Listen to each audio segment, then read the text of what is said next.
Hey there, it's Joe Keyport, and this is the Ear Coffee Podcast.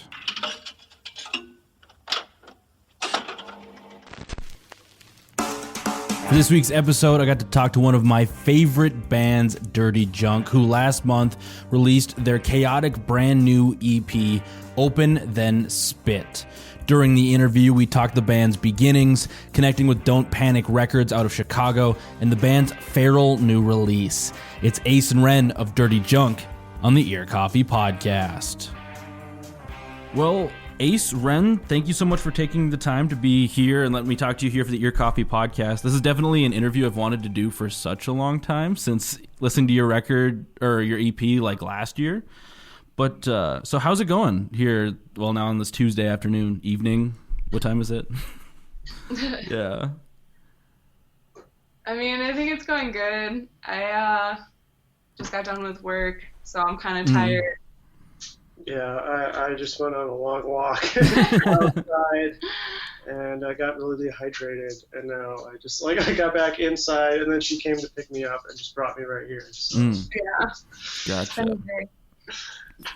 Well, let's start off just kind of getting some history of the band, and I did want to talk about some of the previous releases you've done, but just kind of talk about and tell me how you got into music and how Dirty Junk formed. You don't have to go crazy back to the beginning if you don't want to, but also that stuff's always fun to listen to, hear people kind of their first introduction to music and why they went on to play in bands. Do you want I mean, you've told this one a million I times. tell this story all the time because I think it's really funny. So I didn't actually play in bands ever. Dirty Junk is the only band I've ever played in. Okay. And so, but I've always been involved in punk rock and music. I used to play violin when I was a kid, and then I tried several times to play guitar and it didn't work out. But so I had just moved to Minneapolis, and my friend Davey Dynamite, who is on Don't Panic Records, crazy that I get to be on the same label as him, but he hit me up and was like, hey, you live in Minneapolis now, and I'm trying to play there. And I was just like, yeah, come through. And then he was like, can you set up a show for me? And because in the past I had run DIY venues and stuff and booked shows, which is kind of weird to be booking shows, and I didn't even play music, but it is what it is. And so I was kind of like, I guess you can play in my backyard because he's an acoustic act. And then my roommate at the time helped me book that, and Ace's band Cybeams played it. And so we met in my backyard. Yeah, and then, eventually we started, so she had a drum kit, her roommate had a drum kit in her room, and then I was teaching her stuff on guitar, and then she started writing stuff, and then I was, there's a drum set here, so I'm gonna start playing drums to this stuff. And then we had a few songs, and then a friend of ours asked us to play a show with them, and then we're like, okay, I guess this is gonna be a band. So yeah, so the first 3 shows we played, we had no hand in booking. It was all just friends of ours insisting that we play, and I was really afraid to do it. I kept telling people no, you don't understand, I'm not actually a musician. But we've got a lot of really supportive people in our lives, so made it happen. And you don't originally play the instruments you play in the band, because Ren, did you play instruments beforehand? Ace, you played guitar and bass, I believe, and stuff like that. Yep. And I think I heard in the podcast interview, Ren, you played violin. Yeah. So I own 3 violins at this point, which is absurd. Yeah. And I really wanted to play drums, and I really wanted to play bass, but for whatever reason, those instruments didn't work out for me. Okay. But so then I picked up the guitar, and that worked fine. How soon after starting were you writing songs to play out live? How quickly were you playing out shows after the band formed? I mean, we've had we got asked to play, so our first show was right around Halloween, Yeah. And I think we started getting songs together. Well, we got asked to play that show in August. So, I mean, it was that summer, basically, that we Okay. were starting to put songs together. So It was definitely less than a year, probably less than 6 months even. Okay. It was very quick, which was a big reason why I was like, we're not ready. But also the magic of punk rock is like you don't actually have to be good at it. You just have to want to do it. Yeah. So, Well, I mean, like in songwriting is kind of an antiquated form anyway. Anything can be a song. You don't have to have a verse, chorus, bridge, chorus until you're done. But Right. yeah. And so the band, is that 2016 the band formed? 20, it was like winter of 20. yeah, it was 2016. Yeah, because it was like that weird like December, January thing happening, I think. Right? It was like the winter that we started. Well, it was the fall. I mean, like November, Yeah. October, November. Everything was so unintentional Yeah. that like it's hard to like really remember everything because we didn't like it had go to be, into it had to be it. like end of 2016 because we were playing out quite a bit in 2017. Yeah. And yeah. So. Okay, because the Bandcamp says your demo really was put out in 2017. Oh So yeah. early 2017, but I also know sometimes those dates get a little funky. So Mhm. Yeah. Yeah. okay. Sorry, we can't be Oh. more. We like don't really know. Well, We haven't thought about it. Came out in 2018. So. Yeah. Yeah. I totally And forgot about we the demo. recorded Snot though in 2017. Yeah. And yeah, so basically like everything that we've recorded has come out like 6 months after we did it. So Yeah, I was wondering, did you intend to be a two-piece then, or were you wanting to have eventually more players? Because I know sometimes it's like we want to be a duo because of the minimalist aspect and what you can do with that, but I know sometimes it's just out of necessity. yeah, actually, well, before we, like, Ren was actually like playing in like with her roommate and another friend of ours. Yeah. So they were like a 3-piece, but that just didn't like work out. We had maybe like 3 practices, and then it didn't happen. Yeah. And then, so for Dirty Junk, we had talked about having a bassist, but then we just got into like a really good groove together. And also we started touring pretty quickly. Okay. And we realized like with touring too, it's really hard to kind of get everyone on board with the same like availability and like desire to go on tour. Cause that was really like our thing is like, we just wanted to like go do that. Yeah. And just like the fact that like we were already hanging out all the time. So like it just made it easy. We could practice whenever we wanted to and didn't have to like wait for someone else. Especially because we were practicing in my room. So it would literally, we'd be hanging out in our room and then or in my room. Ace didn't live in it, but he may as well have because we were like playing all the time. Yeah. Yeah. Talking, since I mentioned really your demo, listening to that today, I didn't realize like how different that EP sounds than what we have your new EP, which was released middle of last month. Like, so like I hate to get into like the nitty gritty of like of genre names and you're like whatever how many sub genres you can fit in front of a word, but like it's like poppy and grungy and it's hookier than I expected it to sound like. Was that kind of the initial intention of the songs you were writing, or were you that was just the songs coming out of you at that point in time? Yeah, and the first songs that we wrote were like literally just like off the cuff. We were like learning, yeah. Yeah, so whereas like the newest EP was very, we took very intentional on like what we wanted to do, and we took more, there was more thought put into like, well, wait a second, this chord should be that instead, and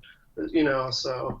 And a lot of it too is just like our capabilities at that time. Like we always had the intention of being very like noisy and wanting to be like faster, but I just couldn't play guitar that fast. Mm. And also, I didn't have that much experience moving around the fretboard, so I was using very like basic chords when we were first starting out, and kind of like afraid to do anything too different, just because I don't know. It just took me some time to like come into my own and what I was doing. And then as far as drums, I think there's probably some like discovery of like what Ace wanted to do. Probably I'm gonna let him talk about it because that's his instrument. Yeah, again, like when it came to drums, I was just kind of going off of like my limited understanding of drums at that time compared to now. Mm-hmm. Yeah, because there's like a lot of stuff that I remember wanting to do but not knowing how to do it. Yeah. Yeah. So then I know I'm asking a lot of the past right now, and I promise we'll make it to the new EP. I just wanted to get some base work. Cool. I feel like we're learning about our own band. So then going into work, because you worked with Ali Jafar on Snot, and what was it like then going into the studio for that first record? Because you said you were still learning how to play your instruments. You weren't as comfortable now as you were, or as you were then as you are now. What was that first studio experience like then?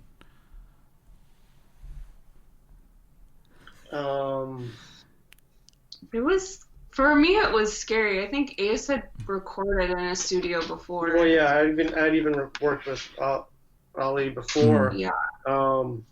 But I mean, when it came to that recording in particular, I don't know, we kind of like rushed through everything really quickly, and the end result, like I mean, I can't even like listen to that. Yeah, we don't listen. Yeah. So. Well, and I personally just didn't have the language to ask for what I needed or wanted during that process, and I also didn't know how much was okay for me to ask for. Like, I remember not wanting to piss off Ali, and that's not because like Ali is like someone that's easily pissed off. It's just me being a lowly, like, I don't know what I'm doing, and just not feeling confident enough in myself to be like, this is what I want. Yeah, but it was definitely a learning experience, because I think we took out, like, what we took from that, like, it wound up making the next EP a lot better. So yeah. Which, like, when you talk about making the next EP better, because On Your Knees, I feel listening to it is a very direct evolution of that first record, because like you can hear what you want to do, and then by the time you get to On Your Knees, it's not as noisy. I feel like it's much more, it's like this sludgier, it's a slower record almost. Which, tell me about writing that one specifically, because I noticed between Snot and On Your Knees, like the themes of like assault, abuse, and toxic people kind of prevail those songs. And specifically On Your Knees, that record plays like a revenge story of sorts. By the time you get to the title track at the end, and even like the music video you shot for it, it feels much more like a progression, especially since I've spent time with the lyrics and reading through. So kind of talk to me about that record and like those themes and why they prevail so much. Well, lyrically, I am very... I'm super passionate about social justice issues and like social equity and like all kinds of stuff like that. So for me, during that time, I was really, I don't know, it's hard to explain, but I'm a really shy, anxious person. Like I'm just like 90% of the time. And so the first shows that we were playing, I was barely able to speak on stage, but I felt like I had a lot to say, and so I was trying to like put all of my thoughts and feelings like into the music, which is also kind of interesting because I remember trying to write lighthearted songs and just like not being able to do it because I had so much like pent up rage about like the world and the things going on. And so to me, it didn't feel like enough to just have the songs be about that. I wanted to like express that more directly on stage. And so I think what you can kind of see is like me being a lot more comfortable with saying like, this is what I'm pissed off about it, and like you should be pissed off about it too, but also like what are we gonna do about it? If that makes sense. Does that make sense? I don't know. Okay. Well, since you mentioned, I was going to ask you about this a little later, but you talking about social causes on stage. I was talking to John from Brace Cove, and he mentioned that unfortunately, I'm kind of a fake fan in the sense I haven't seen you all play live yet. Unfortunately, 2020 was going to be the year I could do that, and then it didn't. But what was it like to is you said, Ren, you were anxious to talk on stage during those first few shows, and then choosing and making that choice to then start talking about the things you're passionate about. Was that a switch that flipped instantly, or was there a lot of deliberation behind kind of that choice? And what was that first like experience like? It was really hard. Yeah. I still am like have a difficult time with it sometimes. But it was super, super intentional, because I feel like, to me, if you have a microphone in your hand, that's like a huge power dynamic to like be the one on stage. And like, even if you're not in front of the stage, like if you're in any kind of proximity, like you have to listen to what I have to say. And so to me, it just seemed like a really huge missed opportunity and like misuse of my own like power in that moment to not use the stage and my voice to say something important and worthwhile. So it took a lot of practice, which we got a lot of practice by going on tour. And the first time that I spoke on stage was a disaster, I would say, like in my own brain, because I was like shaking, and I'm pretty sure I cried. I've cried a lot on stage. Not on purpose. Yeah. I always try really hard to not, but like it's a combination of just my anxiety and also my anger, and so like having to like get over feeling embarrassed about it and just do it anyway is something I still struggle with. But over time, like it's gotten easier, I think, and I've gotten a lot better at doing it. But yeah, it's not something that I wanted to do in the sense of like I was just really afraid to do it. But to me, not doing it would be like, it's just like not an option at the same time. Gotcha.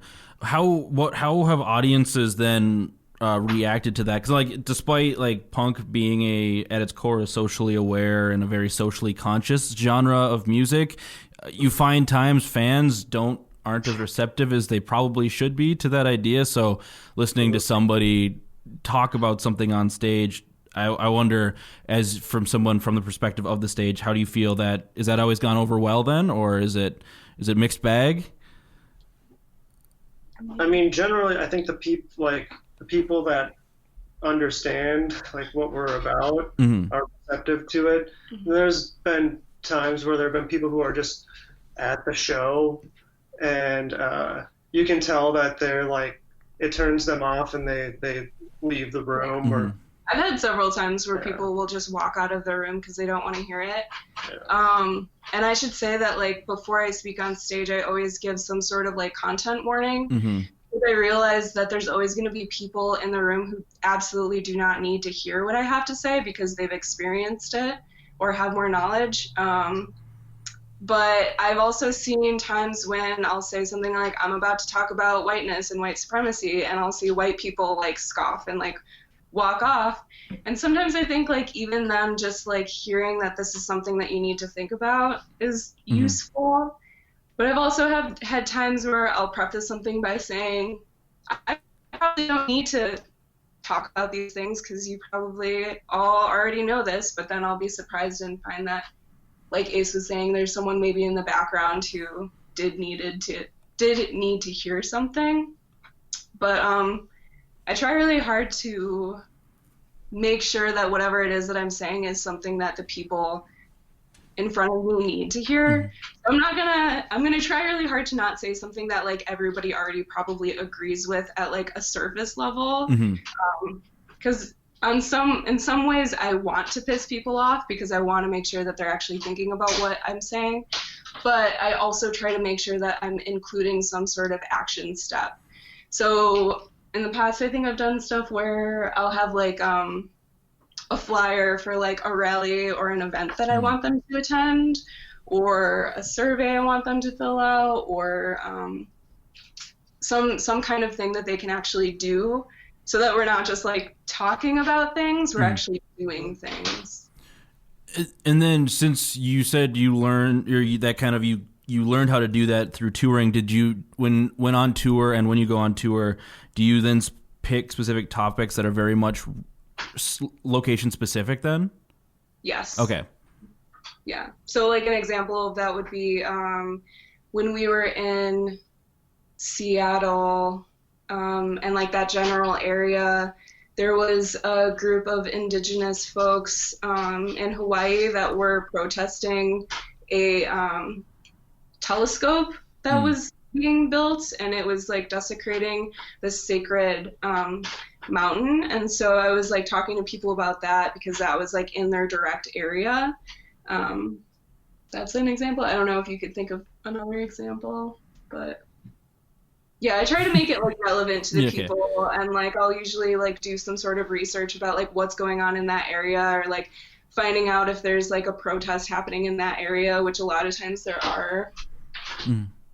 We actually participated in a protest in Olympia while we were down there, which was kind of interesting. There was like a march happening, and that was related to different like murders in the area of people that were just like going ignored because of their identities. So, yeah. Okay.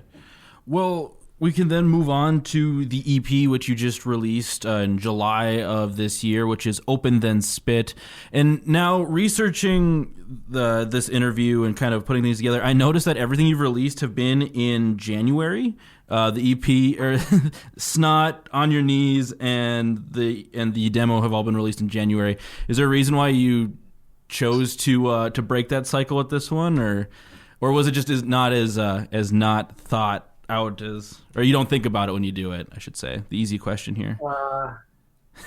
Well, I mean, like I said, I think like everything that we've recorded has come out 6 months or after we recorded them, and so it just so happened that we didn't record these songs until January this time. So yeah.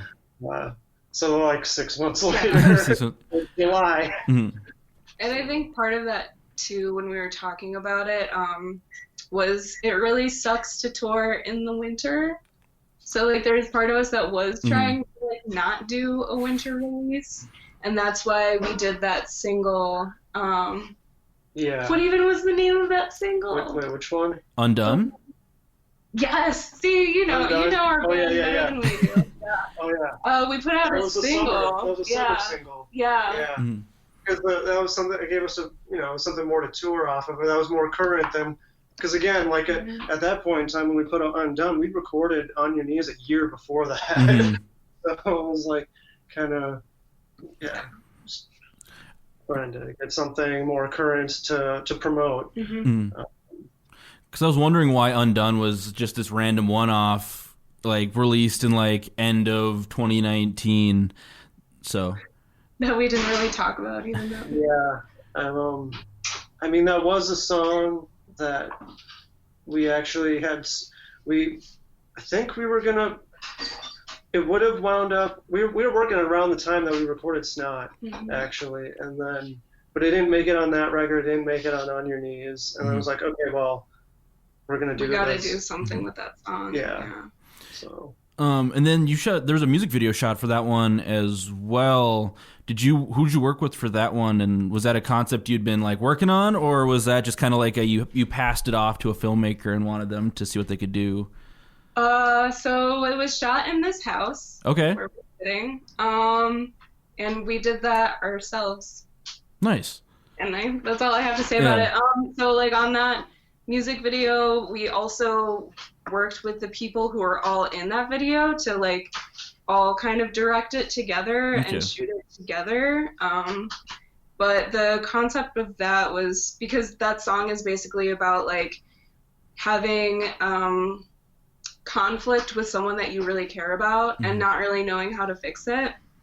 And so the two who are fighting in that video over like a game of Monopoly, I believe, was our friends Natalia and Max. Okay. And it was actually really fun shooting that because the whole time that they're yelling at each other in that music video, they're actually saying really nice things. So they're yelling stuff like, "Why are you so damn beautiful? I hate you." It's kind of like silly and cute. That's cool. So we can move on to Open Then Spit. So Dirty Junk, as I'd say, obviously it's easy to say it's a political band because listening to the things you talk about, but like listening especially to that lead single off this EP, Phobic, this is the first time I felt the band is, I should say, timely as opposed to kind of greater like ongoing things that are always kind of discussed. It feels like Open Then Spit, some of the songs feel much more timely to what we're dealing with here in like 2019, 2020, 2018. So talk about writing that record and talk to me about writing the songs on that record and kind of what it's about. So a lot of those things are themes that we've revisited kind of like pretty frequently. Mm-hmm. So I feel like in a lot of ways we're still kind of covering, like lyrically covering the same things that like we've always done. It's just that maybe a little bit other people are kind of starting to catch up. Because I do feel like there's been a lot of times when people have kind of felt like maybe I go too hard on like political stuff, or I go too hard on like race issues and gender issues and stuff like that. But it seems like now people are a lot more aware about what's going on for like very obvious reasons. Yeah. But putting that record out like did get delayed a while because of everything that was going on. And so our original single was not going to be Phobic. And we did choose that one in particular because it was more timely with what was happening. And like those are things that we've always kind of stood for. But also I feel like the music makes a lot more sense with our message now because we are a lot noisier. I don't know if you want to add to that. I don't know if I'm answering your question. Oh no, you're answering the question. No, I mean the fact that you mentioned that Phobic, you chose Phobic over, what was the original single going to be? Do you remember? Or it was going to be Hate You. Okay. Because we felt that was a good departure from like what people have associated with our band, like sonically. Mm-hmm. So, but then they just it didn't. I mean, there were multiple reasons why it felt it was more appropriate to go with Phobic.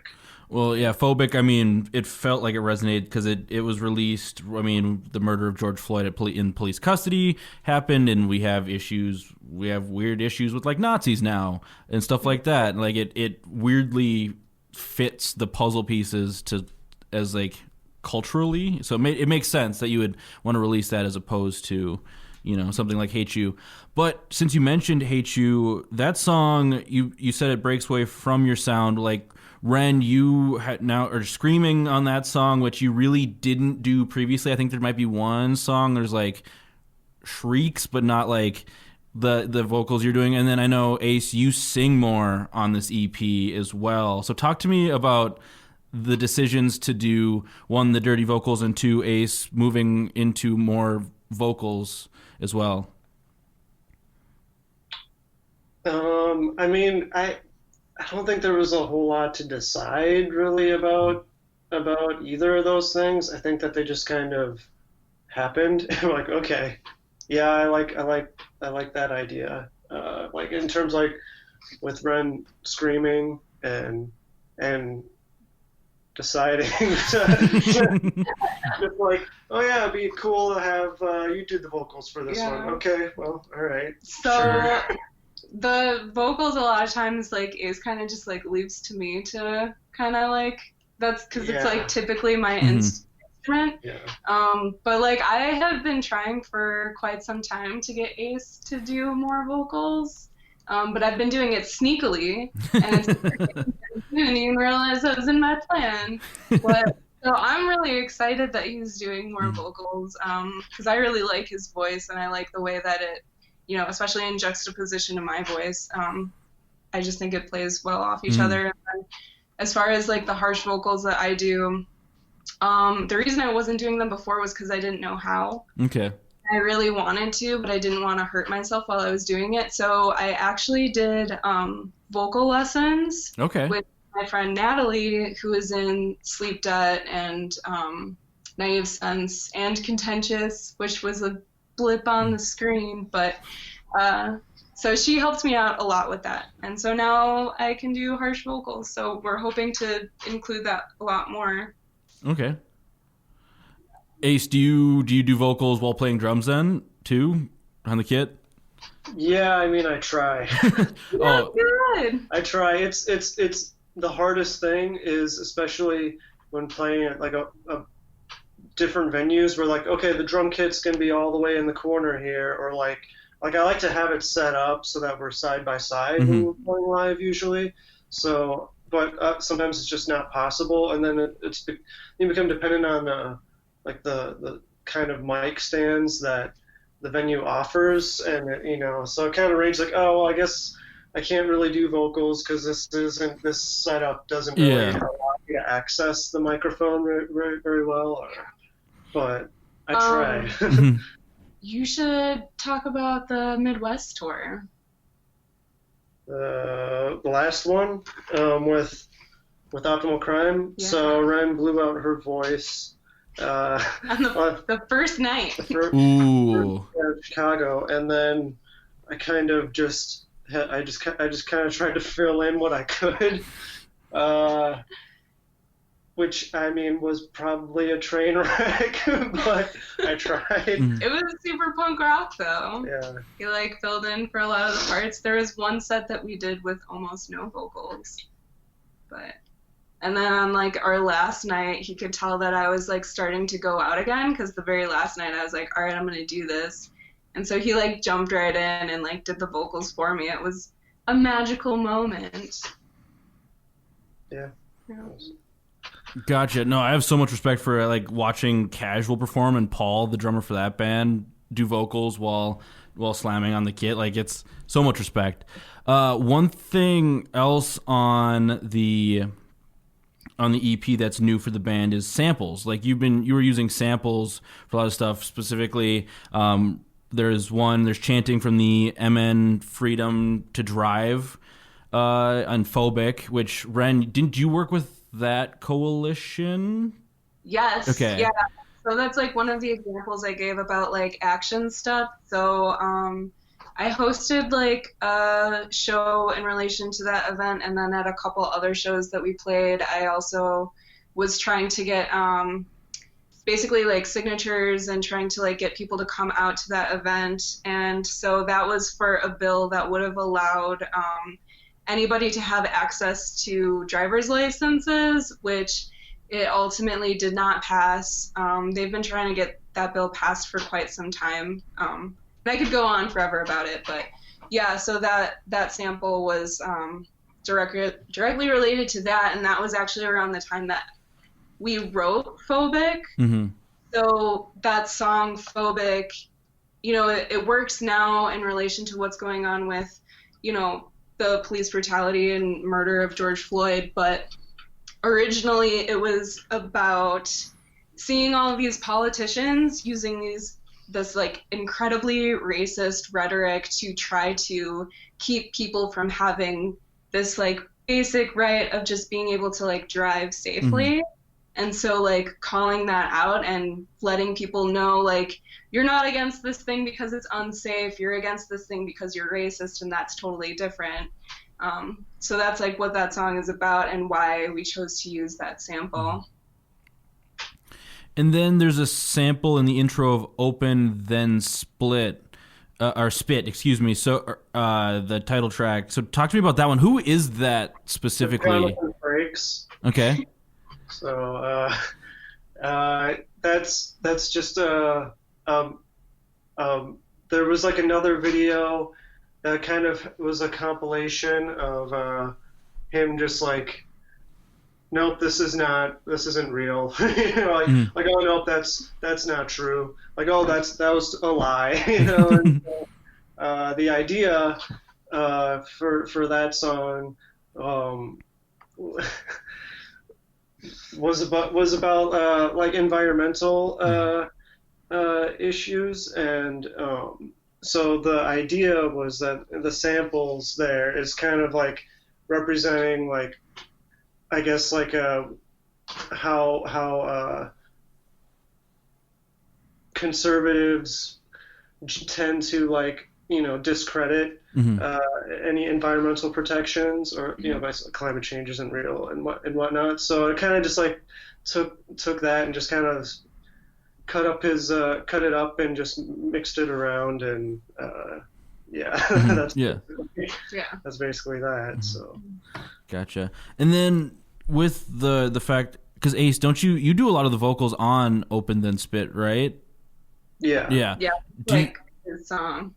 Did you write the lyrics on that one then, or is that mainly Ren driven? I wrote all of the lyrics on that, but Ace has been starting to write lyrics on like our newer stuff, so that's cool. Okay. But on that record, I wrote all the lyrics for the most part. Yeah, but we always give like feedback. Yeah, he gives me a lot of good feedback, which is cool because he'll tell me when something sounds stupid, or like he'll tell me when he like disagrees with like my word choice or even like the content of the song. And also just working together to make sure that, because we both take the approach that like vocals are an instrument, like it's not just a means of like expressing an idea, like.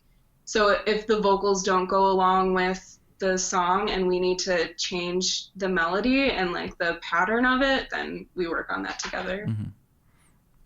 Okay. Moving away from the EP, you've released the three main releases through Don't Panic Distro out of Chicago, which I believe you were the first non-Chicago band to be out on that label. Yeah. Tell me how you got connected with them and all that stuff. So Danny is a friend of mine from college, except I don't think we ever talked to each other. We went to NIU. I'm from Chicago originally. And like I mentioned before, I have horrible anxiety.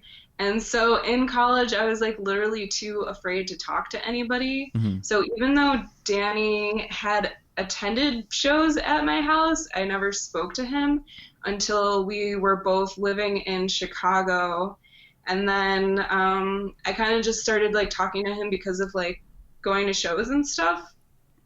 And then we had played in Chicago a handful of times just on tour and whatever, and one of the shows that we were playing with another Don't Panic band, Fitness. Okay. And I was just like casually talking to him about how like, yeah, we have this EP, we're thinking about like looking for a label, but we don't know. And then he was just like, I'll put it out, you know, if you want that though, you don't have to do that, I'm just saying. And I was just like, hell yeah, let's do that. And then we did that.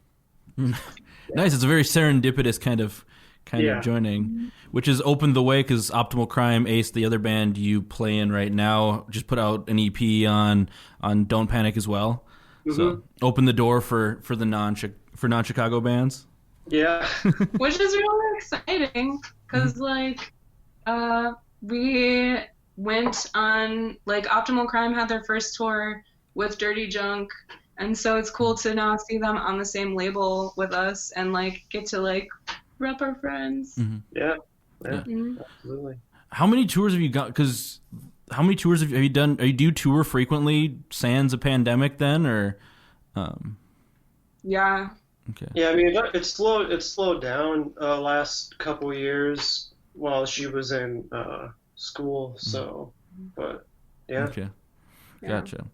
Something I also wanted to talk about was the big three releases: Snot, On Your Knees, and now Open Then Spit. The artwork is almost as feral as the music that's inside it. And you've worked with Joel Janito. I don't know how to pronounce their name.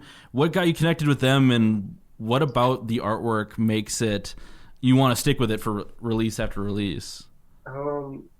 Yeah, Joel. I have a story about this too. Yeah. Go ahead.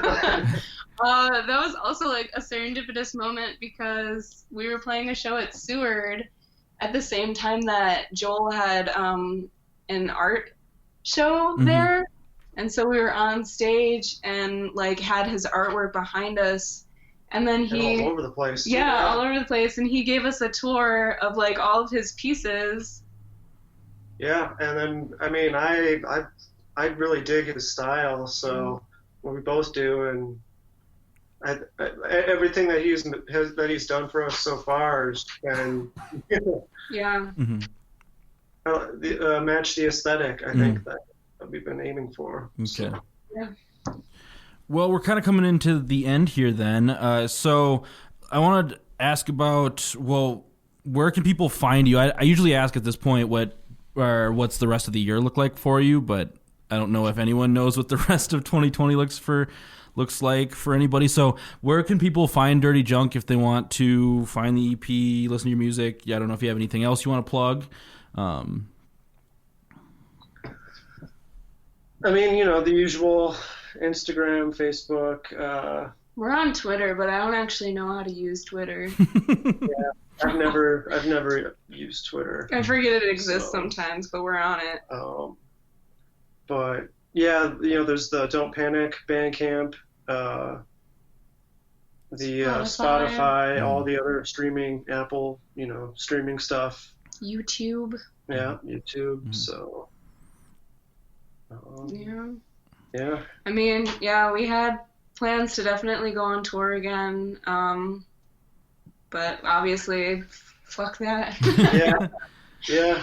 Kind of threw a wrench into the summer. We're trying to put a music video out that we had recorded a while ago, and I just haven't got onto editing it. Okay. What's the music video? What's the song that the music video is for? If you want to share. If not, if you want to keep it a secret, you can keep it a secret. Let's keep it a secret. Okay. For now. Okay. Yeah. Yeah, because I mean, I might not even do it. There might not even. And we could even just do a different. I mean, it could be a different song even, but no.